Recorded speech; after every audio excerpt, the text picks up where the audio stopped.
नमस्कार, खबरों का पंचनामा देख रहे हैं और मैं हूं आपके साथ दिव्या सिंह। हम लेकर आए हैं देश और दुनिया की 5 बड़ी खबरें, जिस पर चर्चा के लिए हमारे साथ स्टूडियो मौजूद हैं कैपिटल टीवी के editor in chief doctor Manish Kumar. Doctor साहब, स्वागत है आपका। धन्यवाद। सबसे पहले एक नजर आज की टॉप हेडलाइंस पर। पीएम मोदी की ईस्ट एशिया समिट में भी दिखी धाक, दुनिया के देशों को पढ़ाया शांति का पाठ। संबोधन में आतंकवाद को बताया एक बड़ा खतरा।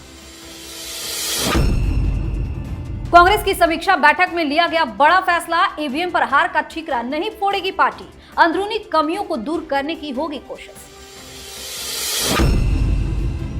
6000 करोड़ की धोखाधड़ी का मास्टरमाइंड सौरभ चंद्राकर दुबई में हुआ गिरफ्तार, जल्द लाया जाएगा भारत। दुबई से चलाता था महादेव बेटिंग ऐप। कोलकाता कांड को लेकर बंगाल में डॉक्टरों का आंदोलन जारी, आईएमए ने लिखा सीएम ममता बनर्जी को पत्र, कहा सुरक्षा जरूरी चीज, डॉक्टरों की मांगों को पूरा करें। कनाडा ने की भारत के सम्मान की बात तो भड़क गया खालिस्तानी आतंकी पन्नू, 2047 तक दी टुकड़े टुकड़े करने की धमकी, चीन को अरुणाचल पर हमले के लिए उकसाया। सबसे पहली खबर में बात पीएम मोदी की। विश्व पटल पर पीएम मोदी आज सबसे लोकप्रिय नेता है। यही वजह है कि जब किसी शिखर सम्मेलन में अपना संबोधन देते हैं तो पूरा विश्व उन्हें गंभीरता के साथ सुनता है, बल्कि उनके सुझावों को अमल में लाने की भरपूर कोशिश भी करता है।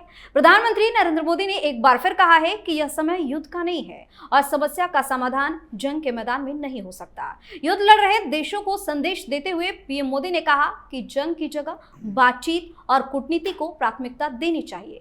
पीएम ने ये बातें 19वें ईस्ट एशिया समिट को संबोधित करते हुए कही है। वहीं आतंकवाद को एक बड़ा खतरा बताया और कहा कि मानवता में विश्वास रखने वाली तमाम ताकतों को एकजुट होकर इसके खिलाफ काम करना होगा। आतंकवाद को एक बड़ा खतरा बताया, साथ ही पूरी दुनिया को शांति का पाठ भी पढ़ा दिया है। देखिए, प्रधानमंत्री का जो आसियान के अंदर मीटिंग के अंदर जो रुतबा है वो किसी सुपरस्टार से कम नहीं है। रॉक स्टार की तरह उनको ट्रीट किया जा रहा है जहां जा रहे हैं। ये ताकत है प्रधानमंत्री मोदी की। उन्होंने कहा कि जब से भारत ने ईस्ट लुक ईस्ट पॉलिसी हमने अपनाया तो साउथ ईस्ट एशियन कंट्रीज जो एशियान का ज़्यादा हिस्सा है उनके साथ हमारे रिश्ते भी बेहतर हुए हैं और हम इसे आगे लेकर के जाएंगे।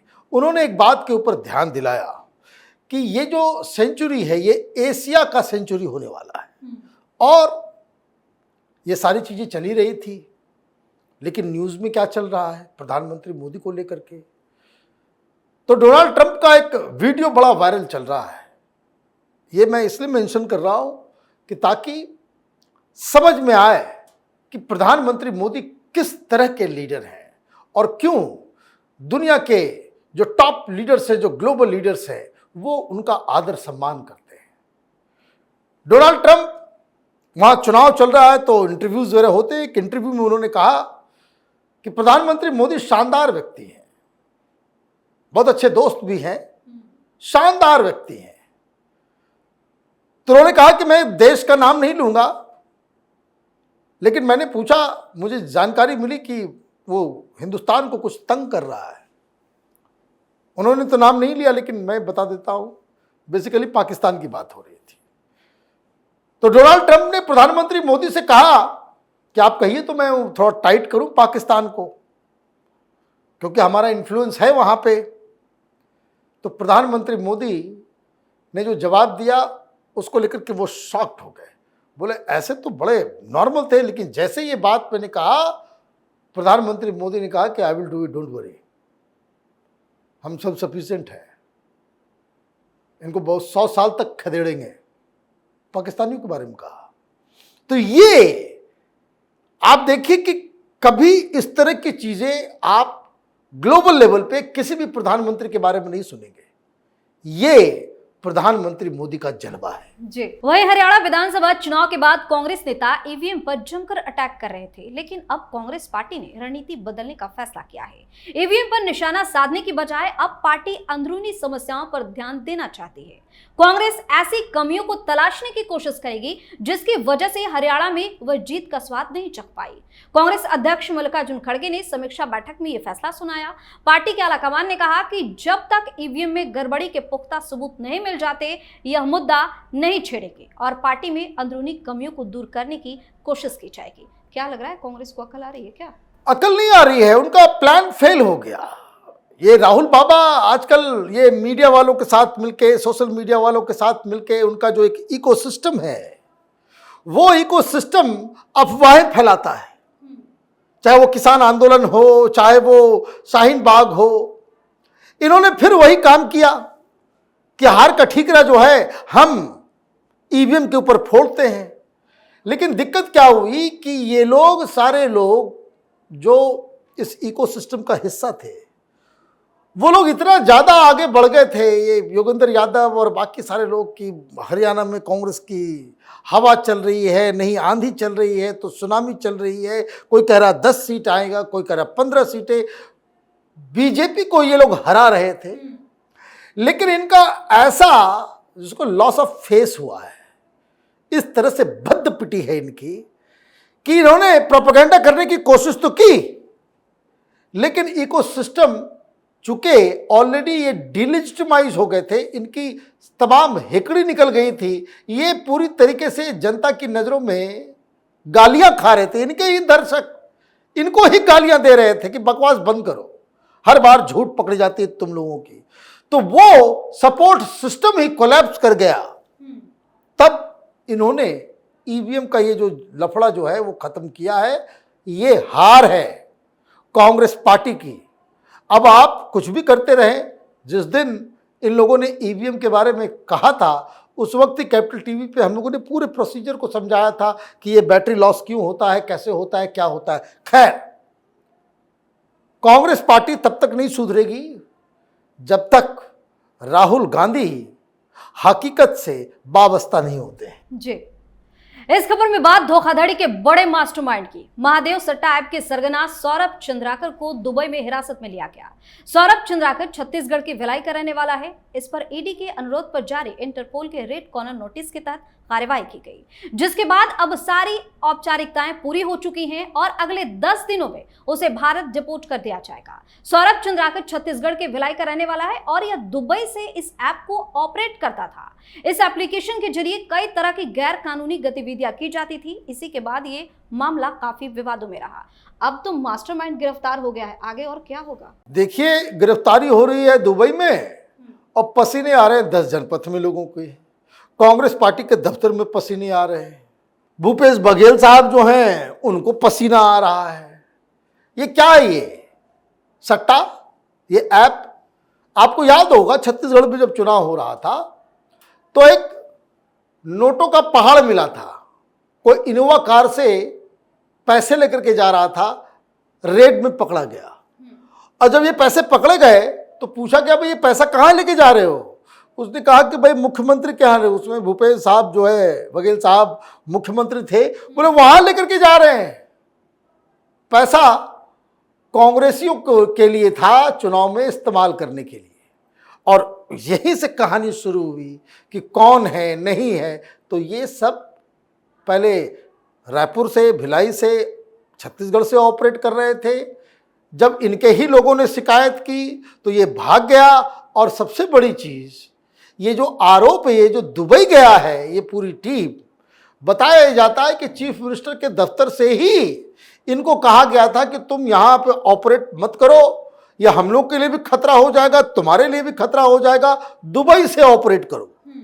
तो ये सारे लोग, इसमें कांग्रेसियों का बहुत अभी भद पिटने वाला है, बहुत सारे नाम के खुलासे होने वाले हैं। जी, और अब बात ममता बनर्जी की। पश्चिम बंगाल में ममता की परेशानी कम नहीं हो रही है। कोलकाता के आरजीकर मेडिकल मामले में न्याय की मांग को लेकर विरोध प्रदर्शन जारी है। इस बीच इंडियन मेडिकल एसोसिएशन यानी कि आईएमए ने पश्चिम बंगाल की मुख्यमंत्री ममता बनर्जी को पत्र लिखा। आईएमए ने कहा कि डॉक्टर्स लगभग 1 हफ्ते से भूख हड़ताल पर हैं। आईएमए उनकी जायज मांगों का समर्थन करता है। उनकी मांगे शांतिपूर्ण वातावरण और सुरक्षा से संबंधित है।